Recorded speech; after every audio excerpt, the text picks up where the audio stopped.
దేవునికి మహిమ కలుగును గాక. ఆమేన్. కీర్తన గ్రంథం 1వ కీర్తన 1వ వచనంలో ఈ మాట రాయబడి ఉంటది.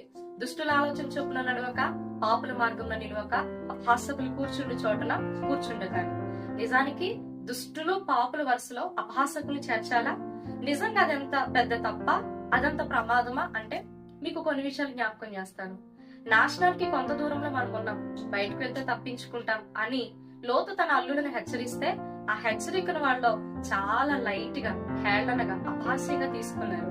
చివరకు వాళ్ళు సొదొమలో నాశనం అయిపోయారు. క్రమశిక్షణ తప్పి తన ముందున్న వారి శరీరాన్ని ఎగతాళి చేసి అలవాటు కలిగిన బేతేలు పిల్లలు 2 ఆడేలుగుబంట్ల చేత ప్రవక్తను ఎగతాళి చేసినందుకు చంపబడ్డారు.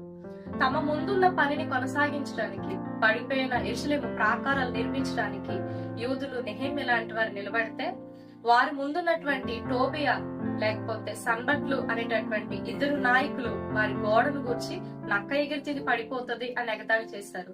దేవుడు వారికి సిగ్గు కలిగించినట్లుగా బలహీనమైనటువంటి నెహెమ్యా యూదుల చేతులు బలపరిచి 57 రోజుల్లో అద్భుతాన్ని జరిగించారు. ఎగతాళి చేసేవారికి, అపహాస్యం చేసేవారికి చివరికి మిగిలేది అయితే నాశనం, లేదా మరణం, లేదా అవమానం. అందుకే దేవుడు వీటిలో మనం చేరకూడదనే అపహాసకులు కూర్చుండే చోటుకు దూరంగా ఉండమంటారు. దేవుని స్వరూపంలో చేయబడ్డ మనిషిని అయితే హెచ్చరించాలి, లేదా సరి చేయాలి. అవసరమైనప్పుడు మంచి ఆలోచన చెప్పి మంచి మార్గంలో నడిపించాలి తప్ప ఆయన స్వరూపంలో చేయబడ్డ మనిషిని అపహసించడానికి దేవుడు ఇష్టపడడు.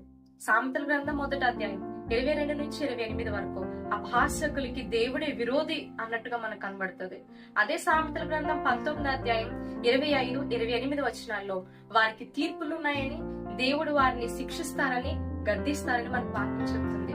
అపహాసించడం దేవుడు ఎన్నడూ చిన్నగా చూడరు కనుక ఒకరినొకరు ప్రోత్సహించుకుంటూ, ఒకరి లోపల ఒకరు సరి చేసుకుంటూ ముందుకు సాగుతూ, అపహాసించే గుంపుకు దూరంగా ఉంటూ దేవుని స్వరూపంలో చేయబడ్డ మనిషిని, దేవుని స్వరూపంలో చేయబడ్డ మనిషిలా ప్రేమించగల మనసు, అటువంటి కృప దేవాది దేవుడు మనకు దయచేయను గాక.